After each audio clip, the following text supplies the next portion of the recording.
अस्सलाम वालेकुम व्यूअर्स, मैं हूं मोहम्मद आफाक और आप देख रहे हैं मेरा यूट्यूब चैनल मिस्टर केमिस्ट। आज केमिस्ट्री के जिस टॉपिक पर हम बात करेंगे वो है what is ionic product of water, या जिसे आप पीएच स्केल भी कहते हैं, and what is pH and what is pOH. आज इस पर हम डिटेल में बात करेंगे। Okay, let's start our topic ionic product of water, या जिसे हम पीएच स्केल भी आप कह सकते हैं। तो जो आपका एक वाटर होता है, वाटर आपका एक वीक इलेक्ट्रोलाइट होता है। क्यों? क्योंकि ये स्लाइटली क्या होता है, आयंस के अंदर डिसोसिएट होता है, इसीलिए इसे क्या कहा जाता है, वीक इलेक्ट्रोलाइट। और वीक इलेक्ट्रोलाइट होने की वजह से वाटर जो होता है ये पुअर कंडक्टर होता है ऑफ इलेक्ट्रिसिटी। तो इसके बाद जो आपका वाटर होता है ये सेल्फ आयोनाइजेशन की प्रोसेस में जाता है। मींस ये खुद ब खुद जो होता है ये डिसोसिएट होता है आयंस के अंदर, लेकिन ये स्लोली क्या होता है, आयंस के अंदर डिसोसिएट होता है। इसको आप ऑटो आयोनाइजेशन या सेल्फ आयोनाइजेशन का प्रोसेस कहते हैं। अगर कोई भी एटम या मॉलिक्यूल सेल्फ आयोनाइजेशन में जाता है, खुद ब खुद आयंस बनाता है, तो उस प्रोसेस को सेल्फ आयोनाइजेशन या ऑटो आयोनाइजेशन कहते हैं। फॉर एग्जांपल, अब वाटर जो होता है जब ये डिसोसिएट होता है तो ये एक रिवर्सिबल रिएक्शन होता है, और इसके अंदर एक तो वो हाइड्रोजन आयंस बनाता है प्लस हाइड्रोक्सिल आयंस बनाता है। आपने अगर इसका इक्विलिब्रियम कांस्टेंट लिखना है तो आपने लॉ ऑफ मास एक्शन के अंदर पढ़ा था कि किसी भी जनरल रिएक्शन का आप इक्विलिब्रियम कांस्टेंट या केसी जो है वो कैसे लिखते हैं। तो केसी लिखने के लिए सबसे ऊपर जो होते हैं आपके प्रोडक्ट की कंसंट्रेशन होते हैं। प्रोडक्ट आपकी ये हैं हाइड्रोजन आयंस की कंसंट्रेशन और OH नेगेटिव की कंसंट्रेशन डिवाइडेड बाय, और जो आपके रिएक्टेंट होते हैं वो नीचे होते हैं। रिएक्टेंट आपका वाटर है और वाटर की, और brackets mean concentration, molar concentration. अब यहाँ पर जो आपका केसी है उसकी जो वैल्यू है वो फाइंड की गई, और उस केसी की जो वैल्यू निकली वो है 1.8 मल्टीप्लाई 10⁻⁻18 मोल पर डेसीमीटर क्यूब। अब किसी भी एक प्योर वाटर के अंदर अगर आप वाटर की कंसंट्रेशन को कैलकुलेट करना चाहते हैं तो आप किसी वाटर की, आप प्योर वाटर की आप मोल्स जो हैं वो फाइंड कर सकते हैं कि कितना एक प्योर वाटर के अंदर आपके वाटर मॉलिक्यूल्स मौजूद हैं। तो आप 1000 ग्राम डेसीमीटर क्यूब को जब डिवाइड करते हैं उसके मॉलिक्यूलर मास जो कि 18 होता है, तो ये आता है आपके पास 55.5 मोल पर डेसीमीटर क्यूब। अब क्योंकि आपका जो वाटर होता है ये किस एक्सेस अमाउंट के अंदर मौजूद होता है, और ये क्या बनाता है, फ्यू जो वाटर मॉलिक्यूल्स होते हैं वो आयंस बनाते हैं, इस वजह से जो वाटर होता है इसे कांस्टेंट के तौर पर ले लिया जाता है। अब इस रिएक्शन पर दोबारा आए तो वाटर जो होता है यहाँ पे कांस्टेंट के तौर पर लिया जाता है, तो इसे क्रॉस मल्टीप्लिकेशन के जरिए ये क्या शिफ्ट हो जाता है, लेफ्ट हैंड साइड पर।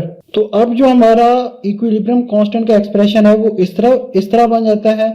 और इसके अंदर आपने जो पढ़ा कि केसी की वैल्यू आपने डिटरमाइन की थी वो थी 1.8 मल्टीप्लाई 10⁻⁻16, और किसी भी प्योर वाटर के अंदर जो वाटर मॉलिक्यूल की कंसंट्रेशन है वो भी आपने डिटरमाइन की थी, वो है 55.5। तो उनकी जगह हमने उनकी वैल्यूज पुट कर दी, is equal to hydrogen ions की कॉन्सेंट्रेशन एंड OH आयंस की कॉन्सेंट्रेशन। अब जब आप इसको मल्टीप्लाई करते हैं तो ये आपके पास एक वैल्यू आती है 1.0 multiply 10⁻⁻14 moles per decimetre cube, और ये जिस टेम्परेचर पर आती है वो होता है 25 degree Celsius, and is equal to hydrogen ions की कॉन्सेंट्रेशन एंड OH आयंस की concentration.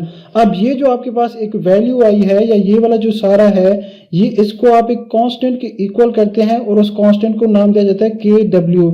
KW is a constant जो कि किस वजह से आता है, due to product of equilibrium constant and water की जो कंसंट्रेशन का जो प्रोडक्ट होता है उसको आप KW का नाम देते हैं, और KW means ionic product of water. और इसकी वैल्यू जो आपने कैलकुलेट की है यहाँ पे वो कितनी होती है, 1.0 मल्टीप्लाई 10⁻⁻14 एट 25 डिग्री सेल्सियस के ऊपर। अब आपके जो न्यूट्रल वाटर होता है उसके अंदर जो हाइड्रोजन आयंस की कंसंट्रेशन होती है, जब वो डिसोसिएट होता है उसके अंदर हाइड्रोजन आयन की कंसंट्रेशन इक्वल होती है हाइड्रोक्सिल आयंस की कंसंट्रेशन के।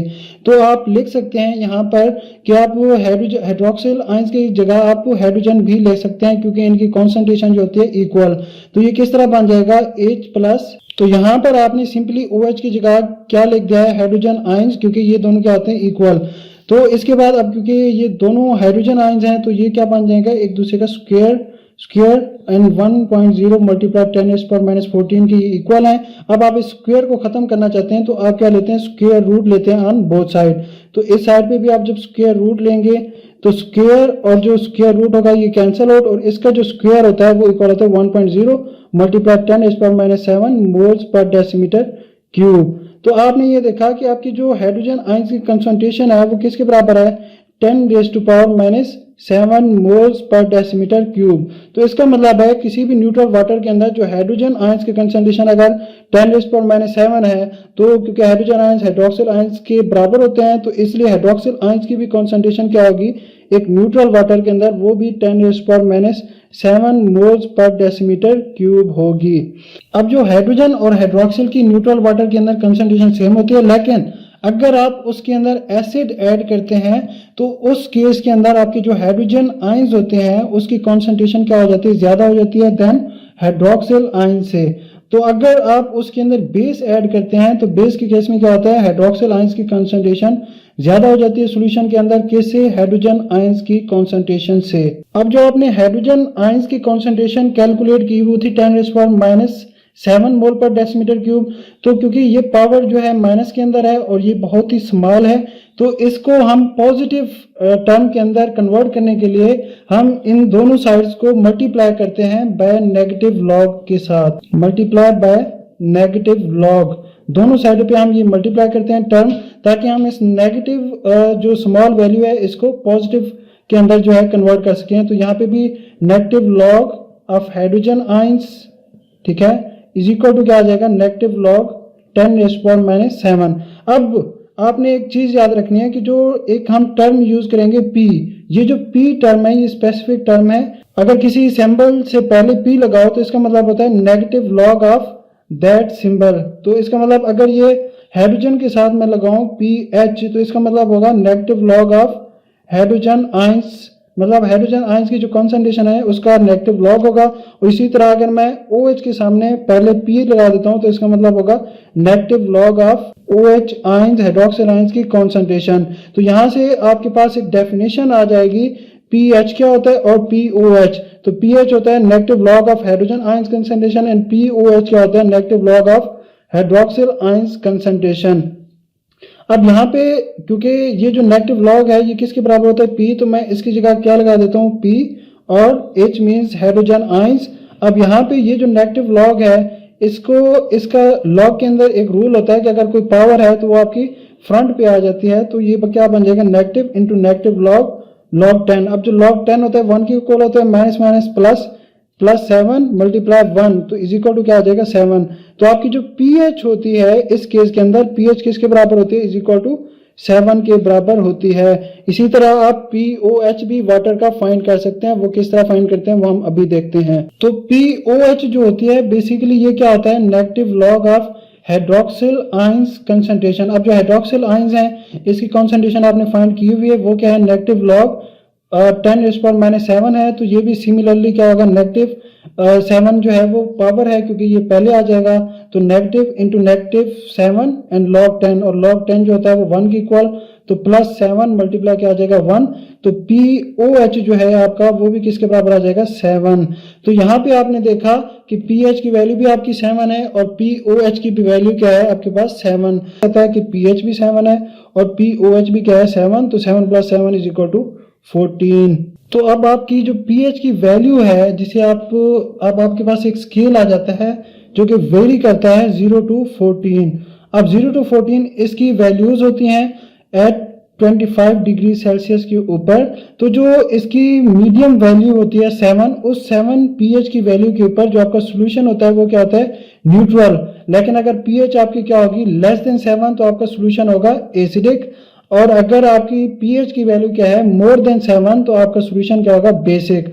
और इसी तरह अगर POH की बात करें तो अगर 7 से ज्यादा pH की वैल्यू होगा तो आपका सोल्यूशन एसिडिक होगा, अगर 7 से लेस होगी तो बेसिक। आप कह सकते हैं कि ये जो pH और POH होते हैं ये एक दूसरे की क्या है, उलट। लेकिन एट 7 के ऊपर ये जो सोल्यूशन होगा ये क्या होगा, न्यूट्रल होगा।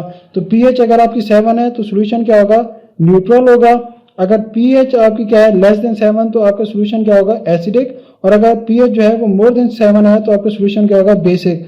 अब जैसे आप 7 से नीचे जाएंगे तो यहाँ तक आप कह सकते हैं कि ये स्लाइटली एसिडिक होगा, लेकिन जैसे ही आप 7 से ज़्यादा दूर जाएंगे तो इन वैल्यूज़ के ऊपर जो आपका एसिड होगा वो क्या होगा, वेरी स्ट्रॉन्ग एसिड होगा। इसी तरह अगर आप 7 से ऊपर जाते हैं तो इन वैल्यूज़ तक आपका जो बेस होगा वो क्या होगा, स्लाइटली बेसिक होगा, लेकिन जैसे ही आप 7 से ज़्यादा दूर जाएंगे 14 के करीब तो यहाँ के ऊपर जो आपका बेस होगा वो क्या होगा, स्ट्रॉन्ग बेस। अब ये आपके पास एक पीएच स्केल जो है वो डेवलप हो गया जो 0 to 14 तक क्या करता है, वेरी करता है। और इससे आप किसी भी सॉल्यूशन का, इसके यूजेस में ये आता है कि किसी भी सॉल्यूशन को चेक करने के लिए कि क्या वो एसिडिक है या बेसिक है या वो न्यूट्रल सॉल्यूशन है, उसको चेक करने के लिए हम क्या यूज़ करते हैं, pH scale.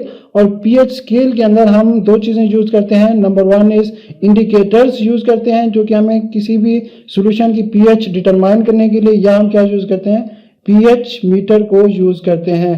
Hopefully you will like this video. शुक्रिया, अल्लाह हाफिज़।